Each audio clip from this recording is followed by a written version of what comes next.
नमस्कार साथियों, मेरा नाम है विनय कुमार गुप्ता और मैं आपका स्वागत करता हूं सिविल लक्ष्य एकेडमी के Chhattisgarh daily current affairs program में। आइए शुरू करते हैं आज के सुविचार के साथ। रास्ते खत्म नहीं होते, बस चलने का हौसला होना चाहिए। आगे बढ़ते हैं अपने रास्ते पे। हाल ही में 10 फरवरी को किसकी जयंती मनाई गई? छत्तीसगढ़ की बात हो रही है, तो छत्तीसगढ़ में हाल ही में किसकी जयंती मनाई गई है? वीरनारायण सिंह की, गेम सिंह की, गुंडाधुर की, या इनमें से किसी की नहीं? तो इसका सही जवाब है ऑप्शन सी, गुंडाधुर। ठीक है, तो यहां पे याद रखना है ऑप्शन सी, गुंडाधुर, जो कि छत्तीसगढ़ में महान क्रांतिकारी रहे हैं। ठीक है, क्रांतिकारी इस संदर्भ में भी कि इन्होंने एक आदिवासी आंदोलन कह सकते हैं, आदिवासी मूवमेंट का नेतृत्व किया था। ठीक है, जिसे भूमकाल आंदोलन कहा जाता है। यहाँ पे आप इस तस्वीर में भी देख सकते हैं, ये लिखा हुआ है भूमकाल के महान नायक अमर शहीद गुंडाधुर को उनके स्मृति दिवस पर सत सत नमन, है ना। तो उनका स्मृति दिवस है, तो 10 फरवरी को भूमकाल दिवस के रूप में मनाया जाता है। अगर जयंती लिखा है, शायद मैंने गलत लिख दिया है। ठीक है, तो उस जयंती को आप हटा के स्मृति दिवस ही कर लीजिएगा। किस महानायक की स्मृति दिवस मनाया गया? तो ये गुंडाधुर की स्मृति दिवस यहाँ पे मनाने की बात हो रही है। ठीक है, इसी दिन 1910 में बस्तर के आदिवासियों की तरफ से अंग्रेजों के खिलाफ आंदोलन का बिगुल फूंका गया था। भूमकाल का अर्थ क्या होता है? तो भूमकाल का अर्थ होता है भूमि के हक की खातिर लड़ना। बहुत ही इंपॉर्टेंट अर्थ है, भूमि की हक के खातिर लड़ना। भूमकाल आंदोलन में अंग्रेजों के खिलाफ लड़ने वाले हजारों आदिवासियों ने अपनी जान गंवाई थी। शहीद गुंडाधुर को भूमकाल का नायक माना जाता है। छत्तीसगढ़ के अमर शहीद रहे हैं गुंडाधुर। बस्तर में भूमकाल आंदोलन का इन्होंने नेतृत्व किया था। ठीक है, और आजादी के 37 साल पहले 1910 में बस्तर जैसे वनांचल में अंग्रेजों के खिलाफ लड़ाई छिड़ी थी। भूमकाल आंदोलन आदिवासियों के स्वाभिमान, आदिवासियों के जल, जंगल और जमीन तथा आदिवासियों की स्वतंत्रता की लड़ाई थी। उन्होंने सीमित संसाधनों के बावजूद अंग्रेजों से लोहा लिया। वे अंग्रेजों के सामने झुके नहीं, उन्होंने आदिवासी समाज को आपस में जोड़ा था। तो ये सारी बातें आपको इस पॉइंट से याद रखना है ना। और क्वेश्चन में आपको थोड़ा सा सुधारना है, पीछे क्वेश्चन की ओर चलता है। यहाँ पे जयंती शब्द का यूज हुआ है, इसको आपको हटा देना है।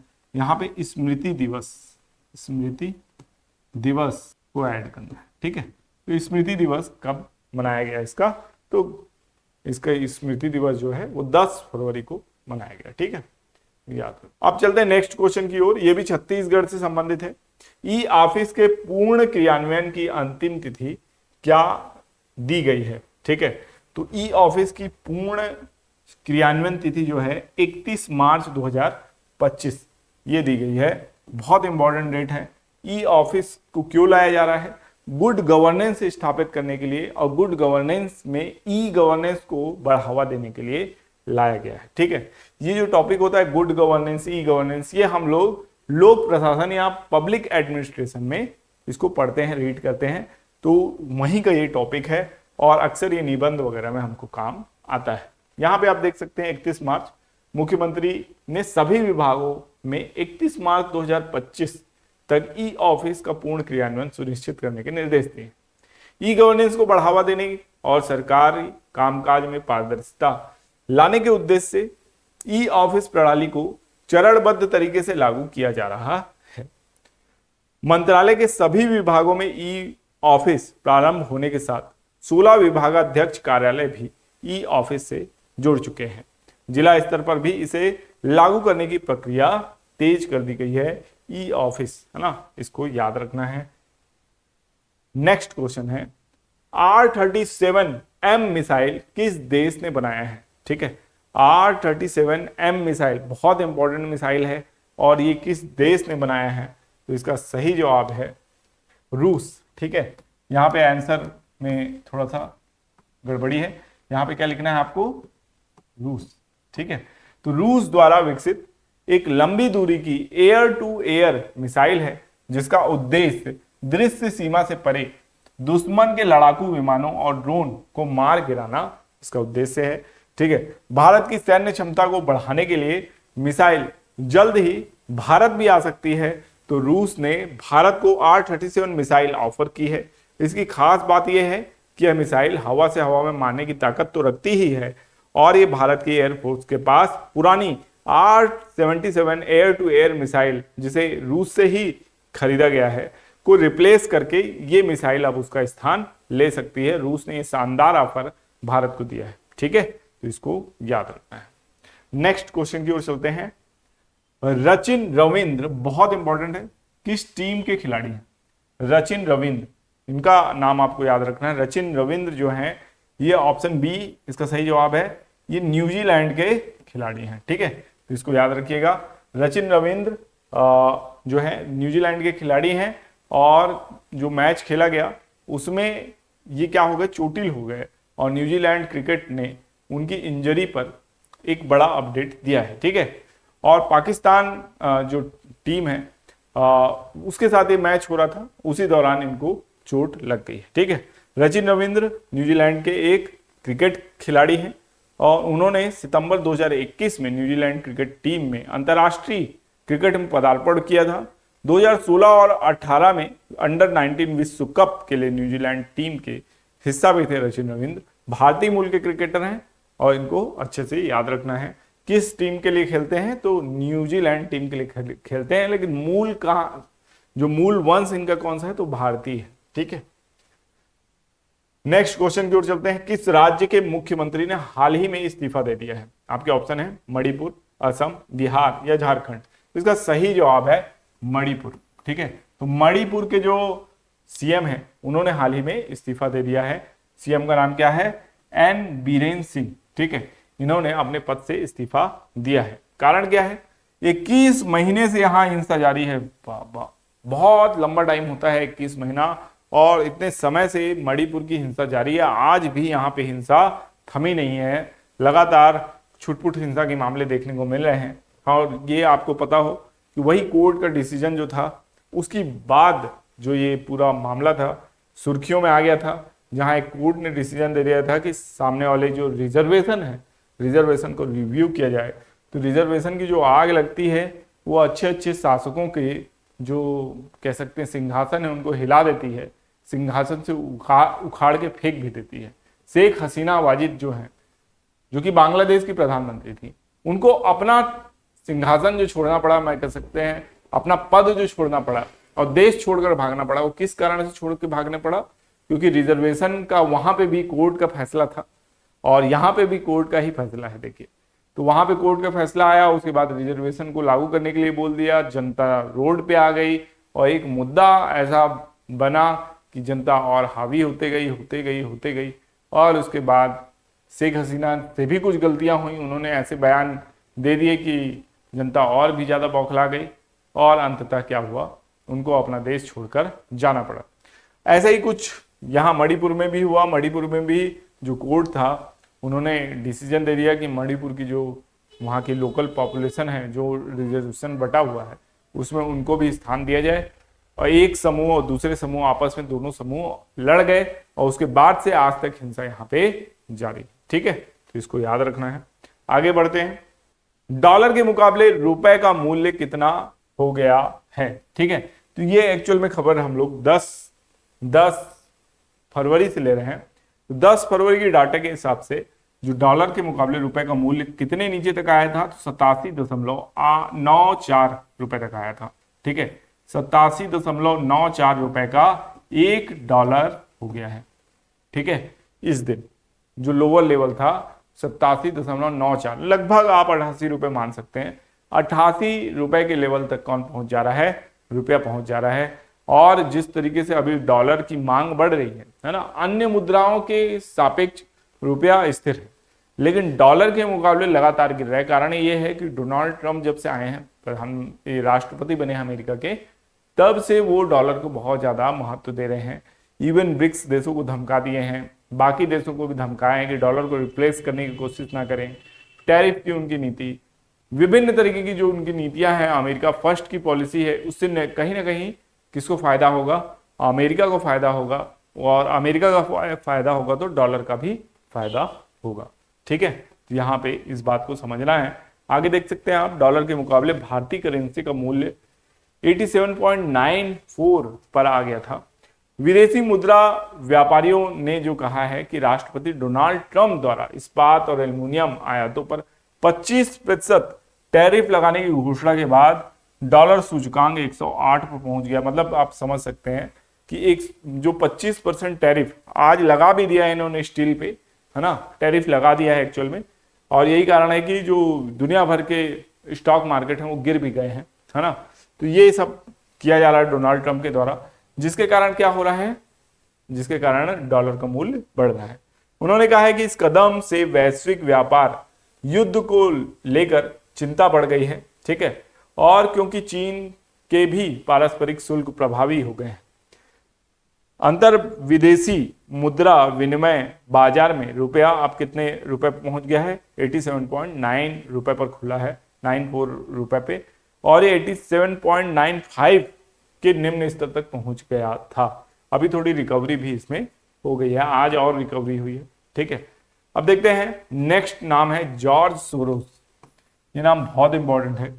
जॉर्ज सोरोस किस देश के नागरिक हैं जिन पर दूसरे देशों में तख्ता पलट कराने का आरोप लगाया गया है? तो इसका सही जवाब है ऑप्शन सी, अमेरिका। हालिया रिपोर्ट जो आई है साथियों, वो जॉर्ज सोरोस के बारे में है। जॉर्ज सोरोस जो अमेरिकन फंड है उसमें से 5,000 करोड़ के रुपए का ऐसा इस्तेमाल किए हैं कि वो जो दक्षिण पूर्वी एशिया है उनके देशों को, पाकिस्तान हो गया, बांग्लादेश हो गया, वहां पे तख्ता पलट कराना, ठीक है। इवन म्यांमार में, भारत में भी खर्च करने की कोशिश की गई कि यहाँ पे भी उनके मतलब की गवर्नमेंट आ जाए। तो इस तरीके के काम भी करते हैं जॉर्ज सोरोस, ठीक है। तो इनके बारे में जानना इसलिए आवश्यक है, ठीक है। इमरान खान जो कि पाकिस्तान के पूर्व प्रधानमंत्री थे, उन्होंने जॉर्ज सोरोस के नाम से सीधा बोला था कि ये व्यक्ति जो हैं वो पाकिस्तान में तख्ता पलट कराना चाहते हैं।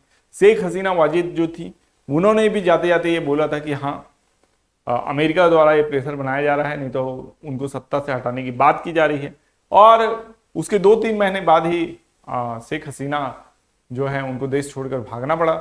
वहीं आप देख सकते हैं इमरान खान आज तक जेल में है। तो इस तरीके के आरोप जो हैं वो जॉर्ज सोरोस पर लगते हैं और कई देश इन्हें बहुत ज़्यादा नापसंद भी इसलिए करते हैं, ठीक है। आगे देखते हैं, अमेरिका में जॉर्ज सोरोस जो हैं ये एक अमेरिकी निवेशक और परोपकारी व्यक्ति हैं। देखिए क्या लिखा है, परोपकारी व्यक्ति हैं। अब ऐसा क्यों लिखा है परोपकारी व्यक्ति हैं? इनकी चैरिटी है, यानी नॉन गवर्नमेंट जो ऑर्गेनाइजेशन है वो भी चलाते हैं, इसलिए अमेरिका का है ना, ये अमेरिका के आउटलेट्स जो है विकिपीडिया वगैरह वहां से कॉपी किया हुआ है, तो इसलिए आपको ऐसा लग रहा होगा, ठीक है। अक्टूबर 2023 तक कुल संपत्ति का जो उनकी कुल संपत्ति है वो 6.7 बिलियन अमेरिकी डॉलर, ठीक है। जॉर्ज सोरोस और उनके ओपन सोसाइटी फाउंडेशन, इस सोसाइटी का भी नाम आता है। यही सोसाइटी है जिसके आड़ में क्या किया जाता है, दूसरे देशों में तख्ता पलट कराया जाता है, ठीक है। तो कई देशों की सरकारों और विपक्षी समूहों द्वारा विनाश के एजेंट के रूप में वर्णित किया गया था। उन्होंने रूसी राष्ट्रपति व्लादिमीर पुतिन को उखाड़ फेंकने की कथित साजिश में एक महत्वपूर्ण किरदार के रूप में वर्णित किया गया है। इसके साथ ही उन पर प्रवास के कारण यूरोपीय संघ में अस्थिरता पैदा करने, अरब स्प्रिंग विरोध प्रदर्शनों को वित्त पोषित करने और भी कई आरोप इन पे लगाए गए हैं, ठीक है। जो अरब में क्या आई थी, स्प्रिंग आई थी, स्प्रिंग रिवॉल्यूशन, वहां पे भी इन्होंने क्या किया, महत्वपूर्ण भूमिका निभाई थी, जिसको हम लोग जैस्मीन क्रांति या चमेली क्रांति के नाम से भी जानते हैं, ठीक है। वहां बहुत से देशों में तख्ता पलट हुआ था, जैसे कि लीबिया में, मिस्र में, आपका ट्यूनीसिया में, ठीक है, सीरिया में अस्थिरता पैदा हुई थी। तो वहां सब जगह पे ये जो ओपन सोसाइटी फाउंडेशन है जॉर्ज सोरोस की, उन्होंने महत्वपूर्ण भूमिका निभाई थी, ये भी याद रखना है आपको। नेक्स्ट क्वेश्चन है, हाल ही में 10 फरवरी को पूरे विश्व में कौन सा दिवस मनाया गया? विश्व दलहन दिवस, विश्व हृदय दिवस, विश्व कैंसर दिवस या विश्व बाल दिवस? तो इसका सही जवाब है विश्व दलहन दिवस, ठीक है। तो विश्व दलहन दिवस को याद रखना है।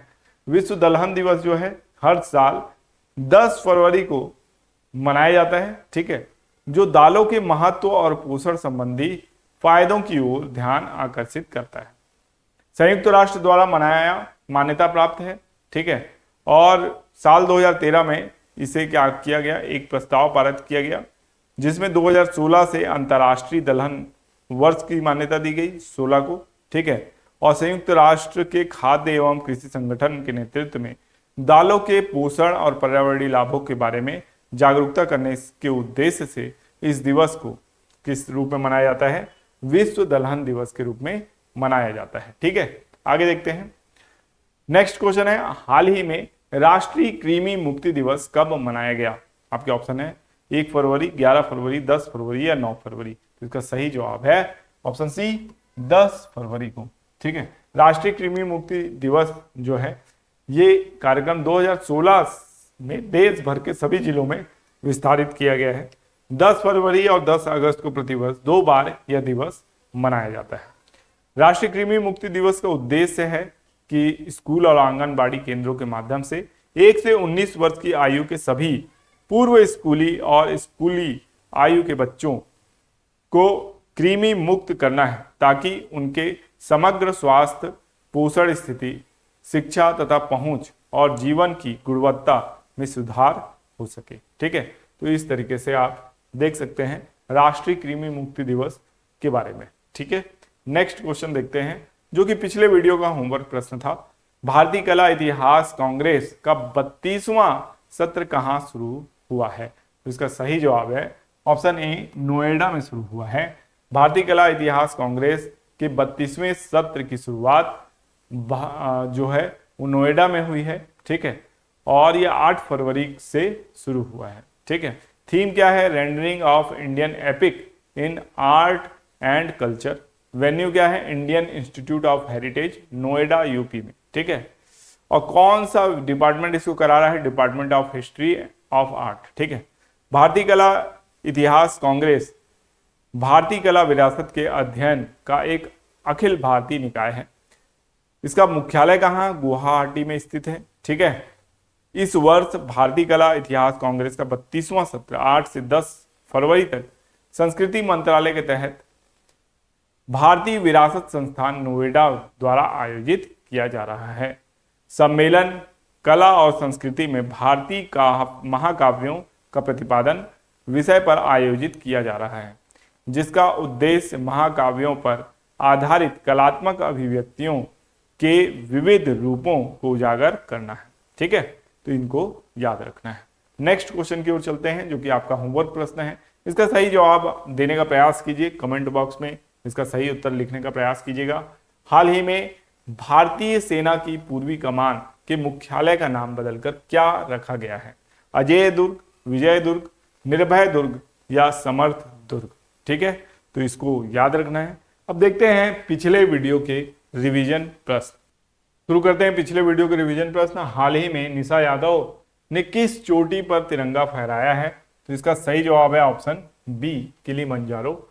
नेक्स्ट क्वेश्चन है, लीजेंड 90 कहां खेला जा रहा है? तो इसका सही जवाब है बी, रायपुर। भारत में एरो इंडिया शो 10 फरवरी से 14 फरवरी तक कहां आयोजित किया जाएगा? तो इसका सही जवाब है बेंगलुरु। नेक्स्ट क्वेश्चन है, दिल्ली में किस पार्टी ने बहुमत प्राप्त किया है? तो इसका सही जवाब है बीजेपी। नेक्स्ट क्वेश्चन है, हाल ही में किसने 38वें राष्ट्रीय खेलों में पुरुष कबड्डी का स्वर्ण पदक जीता है? तो इसका सही जवाब है उत्तर प्रदेश। नेक्स्ट क्वेश्चन है, हाल ही में विभिन्न श्रेणियों की करीब कितनी नई ट्रेनें संचालित करने की घोषणा की गई है? तो इसका सही जवाब है 350। नेक्स्ट क्वेश्चन है, परीक्षा पे चर्चा का 8वां संस्करण कहां आयोजित किया जाएगा? तो इसका सही जवाब है नई दिल्ली में, प्रगति मैदान में, ठीक है। नई दिल्ली प्रगति मैदान, यहाँ पे ये सही जवाब है, ठीक है। गुजरात गलत टाइप है इसमें। हाल ही में अंतर्देशीय मैंग्रोव गुनरी स्थल को किस राज्य ने राज्य का पहला जैव विविधता धरोहर स्थल घोषित किया है? तो इसका सही जवाब है गुजरात। F-35 किस देश का लड़ाकू विमान है? तो इसका सही जवाब है अमेरिका। नेक्स्ट क्वेश्चन है, किस देश ने इस्कंदर M सामरिक बैलिस्टिक मिसाइल विकसित की है? तो इसका सही जवाब है रूस ने इसे विकसित किया है। ठीक है, अब देखते हैं आपका होमवर्क प्रश्न। ठीक है, जो पिछले वीडियो का होमवर्क प्रश्न था उसका उत्तर देखते हैं। भारतीय कला इतिहास कांग्रेस का 32वां सत्र कहाँ शुरू हुआ था? तो इसका सही जवाब है नोएडा में। तो आशा करते हैं ये वीडियो आपको पसंद आया होगा, और अगर ये वीडियो पसंद आया तो इसे लाइक करें, चैनल को सब्सक्राइब करें, वीडियो को ज़्यादा से ज़्यादा अपने दोस्तों पे शेयर करें, साथ ही साथ बेल आइकन का बटन दबा दें ताकि आपको नेक्स्ट वीडियो की नोटिफिकेशन समय पर मिले। आपका दिन शुभ हो। धन्यवाद।